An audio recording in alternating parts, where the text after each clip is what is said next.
بسم اللہ الرحمن الرحیم.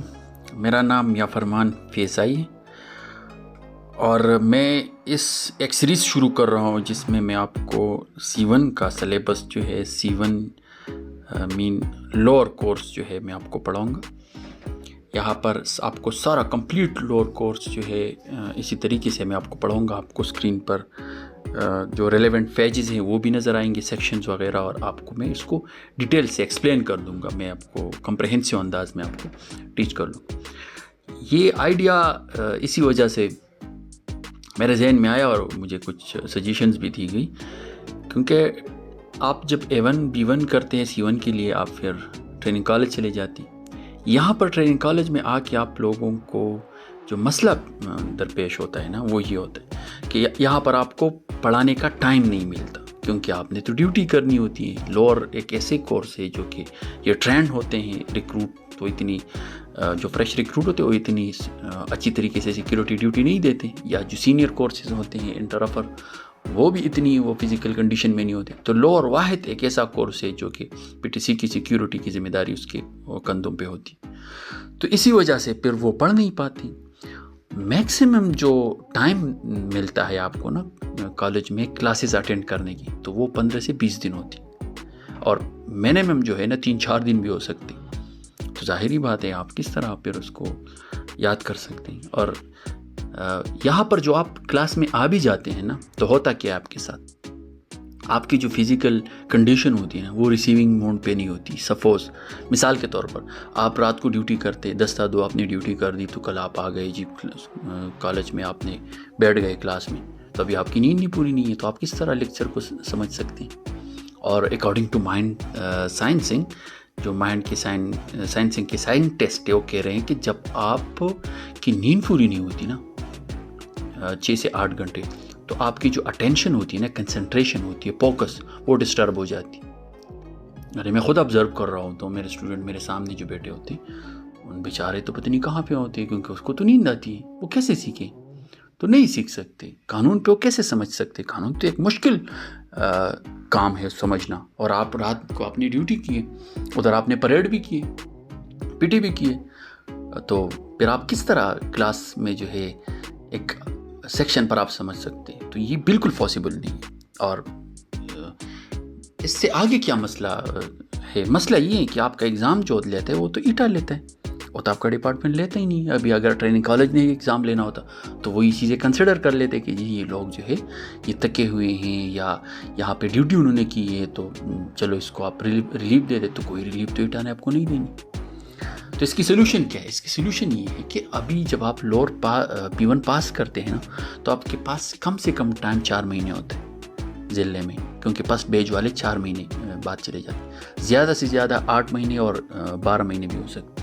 تو ابھی آپ کیا کر سکتے ہیں؟ B1 کے ایگزام پاس کرنے کے بعد آپ کی میموری بھی فریش ہوتی ہے، اور 80% جو آپ کی C1 کا کورس ہے نا لوور کا، وہ B1 ہی ہے. تو آپ کی میموری فریش ہوتی ہے. آپ یہ 20% کورس کور کر لیں، کچھ سیکشن نے یہاں پہ اس کو آپ کور کر لیں، آپ اس کو ماسٹر کر لیں، کمپریہنڈ کر لیں. پھر ٹریننگ سینٹر میں آپ جا کے وہاں پر آپ انجوائے کر لیں، کینٹین میں جائے، وہاں پہ ریسرچ کر لیں. پھر آپ کو کوئی ٹینشن نہیں ہوگی کہ میں کیا کروں گا لوور کے ایگزام میں. تو یہ ایک آئیڈیا تھا اور ایک پرابلم تھی، اور اس کو سلوشن یہی ہے. سلوشن ہم نے یہ نکالی کہ میں سارا کورس آپ کو یہاں پہ ریکارڈ کر رہا ہوں. آپ نے اگر B1 پاس کیا ہے تو آپ ابھی سے اس کی جو ہے پریپریشن شروع کر لیں. انشاءاللہ ایک سیکشن، ایک مراسلہ، ایک چیپٹر، ایک سبجیکٹ کو میں آپ کو ڈیٹیل سے سمجھاؤں گا، ڈیٹیل سے پڑھاؤں گا. آپ اپنی کمپارٹ میں اپنے گھر میں صوفے پہ بیٹھ کے چائے کا کپ ہاتھ میں رکھ کر آپ اس کو سیکھ سکتے ہیں، بجائے اس کے کہ ٹریننگ کالج میں وہاں پر رات کو نیند نہیں ہوتی، PT پریڈ بھی کیا ہوتا ہے، اور وہاں پہ کلاس میں جا کے بیٹھ کے آپ سیکھنے کی کوشش کریں. تو اچھی بات یہ کہ آپ ابھی ہی سیکھ سکتے ہیں. چلے شروع کرتے ہیں. دفعہ 34 اور 53 میں اس لیکچر میں آپ کو پڑھاؤں گا. 34 میں ہیں ایسے افعال جن کی مرتکب چند اشخاص ایک ہی نیت سے ہو. یعنی جب کوئی جرم کرتا ہے نا، اور اس کی تعداد، لوگوں کی تعداد 2 یا 4 ہو، 2 3 یا 4 ہو، ایک ہو تو پھر تو 34 نہیں لگے گی. ایک شخص نے جرم کر دیا تو 34 دفعہ کی تو گنجائش نہیں. 5 نے کر دیا تو 149 لگیں گے. 5 یا 5 سے زیادہ 1 لاکھ تک جتنی بھی تھے. لیکن جب 2 3 اور 4 لوگوں یا 2 لوگوں نے یا 3 لوگوں نے یا 4 لوگوں نے کوئی جرم کر دی نا تو اس سیکشن کے ساتھ کیا لگتا ہے 34. اس کا مقصد یہ ہوتا ہے نا کہ یہ تینوں نے ایک ہی نیت ایک ہی ارادے کے ساتھ ہی جرم کیا ہے اور سب کو ایک جیسے پنشمنٹ ملے گی, ایک جیسے سزا ملے گی. سمپل. جب کوئی مرڈر ہوتا ہے نا, جب 2 لوگ کسی کو قتل کرتے تو ہم کیا لگاتے ہیں 34. 302 34 میں تو سزا ہی نہیں ہے تو 34 ہم کیوں لگاتے ہیں؟ کیونکہ ہم کہتے ہیں اس کی ایک ہی نیت تھی, دونوں کو ایک ہی جیسے سزا دی جائے. تو 34 کا سمپل جو ہے مقصد یہی ہے. ابھی آتے ہیں دفعہ 53 میں سزائیں یا سزاؤں کے اقسام. پی پی سی میں ٹوٹل 10 سزائیں اور 10 کے 10 کا ذکر کہاں پہ ہوئے؟ دفعہ 53 میں. یہ 10 سزائیں دفعہ 53 میں آپ کو بتاتے ہیں کہ 10 کے علاوہ کوئی 11واں سزا نہیں ہے. پہلی سزا کیا ہے؟ قصاص. دوسری دیت. تیسری عرش. چوتھی زمان. 5ویں تعزیر. 6ٹھی موت. 7ویں عمر قید. 8ویں قید. 2 قسم کی قید ہے, قید محض اور قید بامشقت. 9ویں ضبطی جائیداد کو ضبط کرنا. اور 10ویں جرمانہ. اس ایک کو میں سمجھاتا ہوں ڈیٹیل کے ساتھ. قصاص کیا ہے؟ قصاص سے ایسی سزا دینا مراد ہے نا جو مجرم نے دوسرے شخص کو دی ہو. یعنی اگر کسی نے کسی کا ہاتھ کاٹا ہے نا تو اس کا ہاتھ کاٹو, لیکن کاٹنے والا کون ہوگا؟ ڈاکٹر. وہ شخص خود نہیں کاٹے گا. ایک ایکسٹرا انفارمیشن میں دے رہا ہوں. تو قصاص سے مراد وہ سزا ہے جو مجرم نے جو ضرر رسیدہ کو دیا ہو. اگر اس نے مروایا ہو, اس کو کل کیا ہو تو اس کو کل کیا جائے گا. اس کو موت کی سزا دی جائے گی. موت کی سزا کیسی دی جائے گی؟ تو اسلام میں تو تلوار کے ذریعے ہے نا, جس طرح عرب میں ابھی بھی ہوتے ہیں. جمعے کے دن اس کو نماز کے بعد وہاں پہ لے کے آتے ہیں اور اس کے سر کاٹتے ہیں. لیکن پاکستان میں جو ہے نا اس طرح نہیں. پاکستان میں اس کو رسی کے ذریعے اس کو پھانسی دی جاتی. تو یہ ہے قصاص. یہ قصاص ہو گیا جی. ہاتھ کے بدلے ہاتھ اور ناک کے بدلے ناک اور کان کے بدلے کان. اس طرح یعنی اس کا مطلب یہ بدلہ لینا. اس کو اس طرح ہی سزا. اچھا, قصاص کی جو آرڈر ہے نا وہ ہمیں قرآن سے ملتی. سورۃ البقرہ آیت نمبر 179 میں ہے نا کہ اے ایمان والو تمہیں حکم ہے کہ قتل میں برابری کا بدلہ. یعنی کہ جب قتل کر دیا تو آپ نے پھر اس کا بدلہ لینا ہے. بدلہ مطلب یہ نہیں ہے کہ آپ جا کے اس کی بائی کو مار دیں, لیکن اس شخص کو یہ عدالت یہ گورنمنٹ کو کہہ رہے ہیں, یہ اسٹیٹ کو کہہ رہے ہیں, یہ انڈیویجول کو نہیں کہہ رہے. تو جس نے جس بندے کو مار دیے تو اس کا قصاص لینا چاہیے اس کو. اگر کوئی شخص اپنی قصاص معاف کر دے تو پھر معاملہ خوشی کے معاملے پہ خون بہا دے دو. یعنی ایک شخص اس نے قصاص معاف کر دیا تو پھر وہ شخص جو کیا کر دے گا؟ دیت دے گا, خون بہا دے گا. یہ قرآن کی اسٹیٹمنٹ ہے. اور ایک عقل مندو قصاص میں تمہاری زندگی ہے تاکہ تم محفوظ رہ سکو. یہ بہت ڈیپ اسٹیٹمنٹ ہے کہ قصاص میں تمہاری زندگی. دیکھو ابھی آپ قصاص کو امپوز کر دو, دیکھو کون جرم کرتے ہیں. چور کے ہاتھ کاٹ دو, دیکھو کون کرتا ہے؟ کوئی نہیں کرتا پھر جو. تو یہ اسلام کی جو سزائیں ہیں یہ بہت زیادہ لاجیکل ہے اور اس سے جرائم ختم ہو جاتے.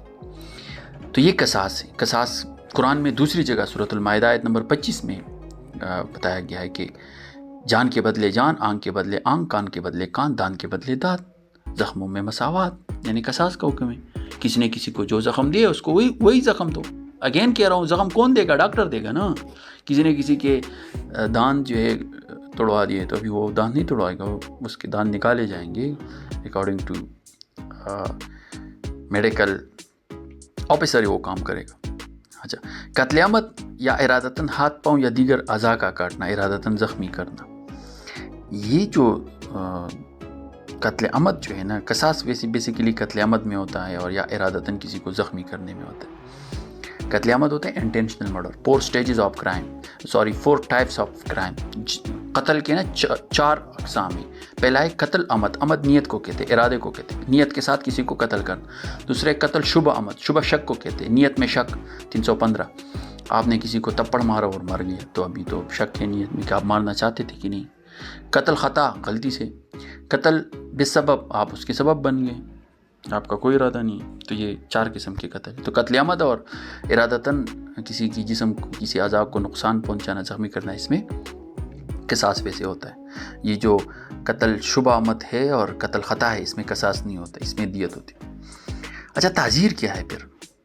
قصاص کو تو آپ نے سمجھ لیا، ابھی آپ تعزیر سمجھو. تعزیر جو ہے نا یہ حد کے علاوہ سزا ہے، یعنی وہ سزا جس میں قرآن نے اس کا سزا مقرر نہیں کی ہے. تو پھر تعزیر یہ گورنمنٹ اور جج کی ڈسکریشن ہے کہ اس شخص کو قید کی سزا دے دے. یعنی سپوز کچھ ایسے جرائم ہیں جن کی سزا قرآن نے مقرر نہیں کی ہے. یعنی سپوز ابھی ایک شخص نے رشوت لے لی تو کیا سزا ہے؟ تو یہ گورنمنٹ اس میں قانون بنائے گا اور عدالت کی بھی ثوابدید ہے کہ وہ اس میں سزا دے دے. تو یہ تعزیر ہے. تعزیر کا ویسے مقصد یہ ہوتا ہے کہ کسی چیز کو روکنا یا ریفارم کرنا یا اس کو منع کرنا. تعزیر یہ اس میننگ میں استعمال ہوتی ہے. اچھا دیت عرش اور زمان کو سمجھیے آپ. دیت خون بہا ہے، بلڈ منی ہے. ایک شخص نے اے نے بی کو قتل کر دیا، اے نے بی کو قتل کر دیا. اے کیا دے گا؟ دیت کتنی ہے؟ 30,630 گرام چاندی. مثال کے طور پر ہم لیتے ہیں 50 لاکھ روپے. اے نے بی کو قتل کر دیا، بی تو مر گیا، بی تو ختم ہو گیا. ابھی بی کی بچوں کو اے کیا دے گا؟ دیت دے گا. لیکن اگر اس کو قصاص کی سزا دی جائے تو پھر تو وہ چلا گیا. لیکن اگر قصاص وہ معاف کر دے تو پھر وہ دیت کی سزا دے گا. دیت تو سمپل ہے نا. دیت کیا ہے؟ خون بہا، بلڈ منی. کسی نے کسی کو قتل کر دیا تو وہ دیت دے گا. اچھا دیت سے مراد خون بہا کی ادائیگی. خون بہا سے مراد جس کا خون بہا گیا، اس کا قتل کیا گیا، اس کو آپ پیسے دے دیں، اس کی رشتہ دار، اس کی جو فیملی ممبرز ہیں.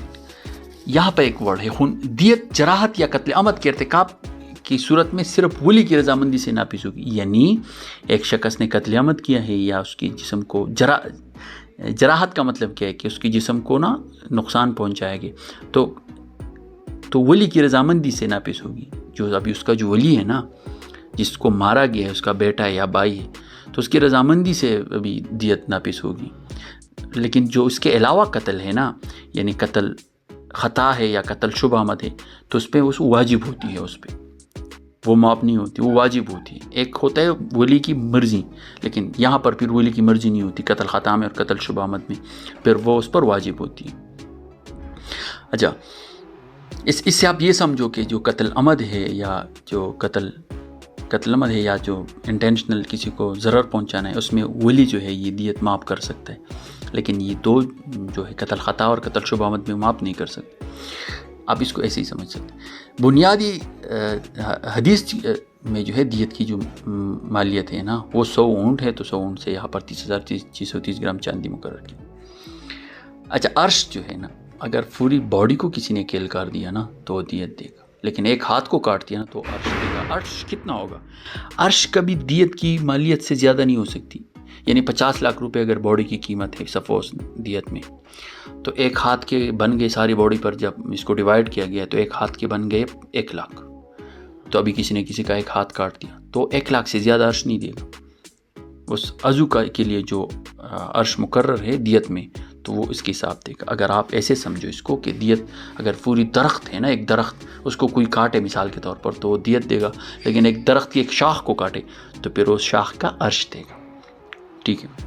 زمان جو ہے نا، یہ ایک ایسی رقم ہے نا جو عدالت مقرر کرتی ہے اور اسی پیکس نہیں ہوتی. دیت اور عرش پیکس ہے، اس کو آپ کم نہیں کر سکتے. لیکن زمان سپوز ایک شخص، اس کو کسی نے لاٹھی پر اس کی سر پہ مارا، 1 سال تک وہ کومے میں رہا، اسپتال کا بل آ گیا 1 کروڑ روپے، کیا کرے گا ابھی؟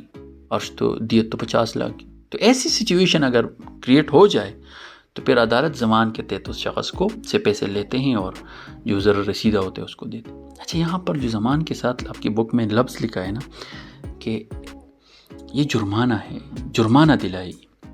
یعنی زمان کو کس طرح ڈیفائن کیا آپ کی بک میں کہ اگر کسی شخص کو ایسا زخم لگایا ہو جس کے لیے عرش مقرر نہ ہو تو عدالت مجرم سے ضرر رسیدہ کو جرمانہ دلائی. یہ سراسری غلط ہے. جرمانہ تو سم تھنگ ایلس. جرمانہ تو آخری سزا ہے. جرمانے کے پیسے کہاں پہ چلے جاتے؟ گورنمنٹ کے خزانے میں. اور یہ جو عدیت اور زمان کے پیسے، یہ کمپنسیٹری پنشمنٹ یہ تو شخص کو دی جاتی ہے جس کو نقصان پہنچا، تو یہ جرمانہ نہیں ہے، یا ایسے جرمانے کا تعین عدالت کا، یار جرمانہ نہیں ہے، جرمانہ سم تھنگ ایلس۔ اچھا آگے زمان کے آپ کے بک میں جو زمان کی ایکسپلینیشن دی گئی، ایسے جرمانے کو زمان کہتے ہیں۔ یار جرمانہ اور زمانہ الگ الگ چیزیں، کس طرح بھی کہہ سکتے کہ جرمانے کو زمان کہتے ہیں؟ یہ زمان خود ہی پیسے معاوضہ ہے، تو اس کو آپ جرمانے کے ساتھ کیوں جوڑتے ہو؟ کوئی لاجک ہی نہیں بنتی۔ مثلا راستے پر گڑھے کودنے جانے کی بنا پر حادثہ ہو جانا وغیرہ، یار یہ تو قتل بھی سبب بن جاتے ہیں۔ اچھا مگر ایسے میں اس کو اب سمجھاتا ہوں اس لاسٹ والے اسٹیٹمنٹ پہ، مگر ایسے ہر ضرر رساں پیل کے لیے اول انتباہ ضروری ہے۔ اس کا مقصد یہ ہے نا کہ آپ کی گاڑی کا نا ٹائر پنکچر ہو گئے مین روڈ پہ، موٹر وے پہ، تو ابھی آپ نے نا گاڑی کو روک دی اور ابھی آپ ادھر کیا کر رہے ہو، ٹائر کو نا چینج کر رہے ہو، تو اکارڈنگ ٹو ٹریفک رولز آپ نے وہاں پر نا سائڈ ایسی کوئی انتباہ یعنی وارننگ کے سائنز وہاں پہ کھڑے کرنے، کیونکہ ابھی دوسری گاڑی کو کیا پتہ ہے کہ آپ کیا کر رہے ہو، وہ تو آ کے آپ کو مار دے گا، آپ کو اڑا کے لے کے جائے گا۔ تو آپ نے ادھر وہ جو روڈ پر نیچر میں جو سٹاپر ہوتے ہیں نا، وہ آپ نے لگانے دائیں بائیں، تو اگر آپ نے وہ نہیں لگائے تو پھر اس نے آپ کو اڑا دیا، تو پھر تو آپ پڑ گئے۔ اگر آپ نے وہ کر دیے ہیں تو آپ نے کیا کیا، آپ نے انتباہ کیا ہے ایسے، تو یہ اس کا یہی مقصد ہے۔ اچھا تعزیر کے معنی تعدیب کے ہے، اور یہ میں آپ کو سمجھا چکا ہوں۔ موت سے مراد بالعموم قتل کے مقدمات میں یہ سزا دی جاتی ہے۔ موت سے مراد اس شخص کو ہلاک کرنا ہے، اور اس کے علاوہ غداری اور کوئی شخص مرتد ہو جائے، یا موت کی سزا حکومت اس میں بھی ہو سکتی ہے۔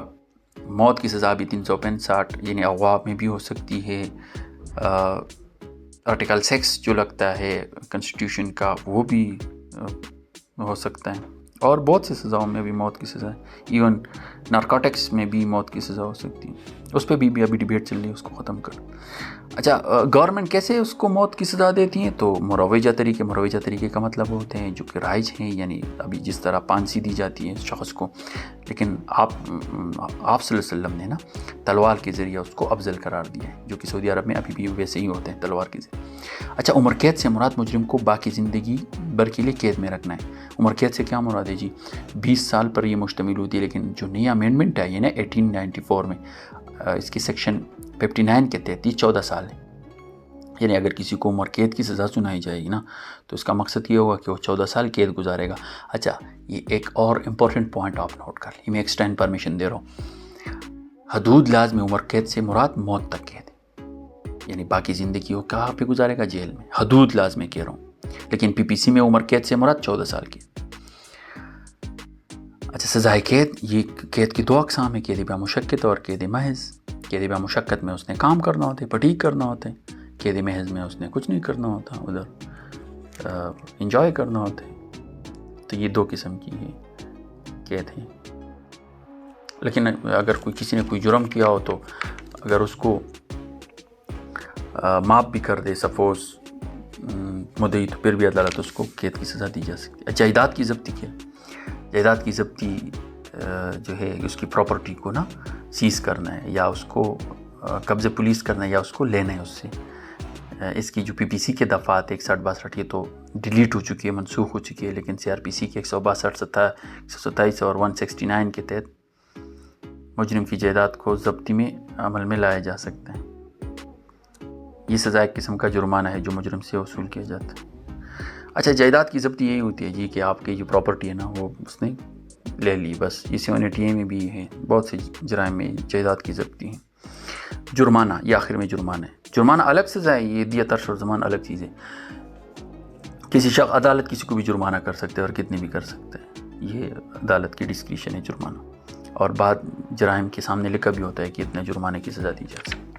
تو let me conclude all your 2 section دفعہ 34 اینڈ 53۔ دفعہ 34 میں کیا ہے؟ جب کوئی 2 3 یا 4 لوگ ایک ہی نیت سے کوئی جرم کرے تو اس کے خلاف دفعہ 34 لگتا ہے اور اس کو ایک جیسے سزا دی جائے گی۔ دفعہ 53 میں کیا ہے؟ سزائیں ہیں۔ کون سی سزائیں ہیں؟ PPC میں 10 سزائیں ہیں۔ پہلی سزا کیا ہے؟ قصاص۔ قصاص کا مطلب کیا ہے؟ جس طرح اس نے جرم کیا نا اس طرح اس کو سزا دے دو۔ دوسری کیا ہے؟ دیت کا مطلب خون بہا، بلڈ منی۔ کسی نے کسی کو قتل کیا ہے تو اس سے لے لو، پیسے لے لو اس سے 30,630 گرام چاندی کے مطابق. تیسری کیا ہے؟ عرش، کسی نے کسی جسم کو نقصان پہنچائے تو عرش کی سزا دے. چوتھی کیا ہے؟ زمان دیت، یہ بھی پیسے ہیں لیکن عرش اور دیت نہیں ہے کیونکہ دیت اور عرش پیکس ہے. زمان سپوز 5 روپے بھی ہو سکتی ہے اور 5 کروڑ بھی ہو سکتی ہے، سمجھانے کے لیے میں کہہ رہا ہوں. 5ویں تعزیر کیا ہے؟ جو یہ حدود لاز نہ ہو نا قرآن اور حدیث میں، جس کی سزا مقرر نہ ہو قرآن و سنت میں، تو پھر گورنمنٹ جب کوئی سزا مقرر کرے یا عدالت کسی کو سزا دے تو یہ تعزیر ہے. چھٹی کیا ہے؟ مثال کے طور پر ہمارا جو ایکس پرائم منسٹر نا گیلانی صاحب، تو گیلانی صاحب کو عدالت نے طلب کر دیا اور اس کو بتایا کہ جی آپ نے جرم کیا ہے. تو وہ عدالت میں جیسے آ گیا نا، اس کو 24 سیکنڈ کھڑا رہنے دیا. اور جب وہ 24 سیکنڈ کھڑا رہا نا تو کورٹ نے کہا کہ یہ میں نے آپ کو سزا دی تھی اور اس کو ڈسکوالیفائی کیا، کیونکہ مجرم پھر پرائم منسٹر نہیں ہو سکتا، وہ ملزم سے مجرم ہو گیا، ایکیوزڈ کنویکٹ ہو گیا. اور سزا کتنی تھی؟ 24 سیکنڈ سٹینڈ پوزیشن پہ کھڑا ہونا. تو یہ تعزیر ہے، کسی بھی کتاب میں تو یہ نہیں ہے. تو یہ عدالت کی مرضی ہوتی، ثوابدید ہوتی، ڈسکریشن ہوتی. چھٹی موت ہے، موت سے موت، سزائے موت. 7ویں عمر قید سے مراد 14 سال قید ابھی. 8ویں میں کیا ہے؟ قید محض اور قید سخت. قید کے پھر اقسام ہے نا، کہ ایک قید محض اور قید سخت. قید محض کا مطلب سمپل امپریزنمنٹ اور قید سخت کا مطلب ریگولر امپریزنمنٹ، اس سے کام کیا جاتا ہے. 9ویں میں جائیداد کی ضبطی اور 10ویں میں جرمانہ. سمپل یہ 2 سیکشن آپ کو آئی ہوپ کہ بالکل یاد ہوں گے. اس کی کنسیپٹ اور ساری چیزیں آپ نے یاد کی ہوں گی انشاءاللہ. اسی طرح میں آپ کو سارے جو پہلے PPC، پھر آپ کی CRPC، قانون شہادت، آپ کے جو پولیس پریکٹیکل ورک ہے، آپ کا میڈیکل جیورس ہے، جتنی بھی آپ کے پولیس رول ہے، سب کو انشاءاللہ میں اسی طرح ریکارڈ کروں.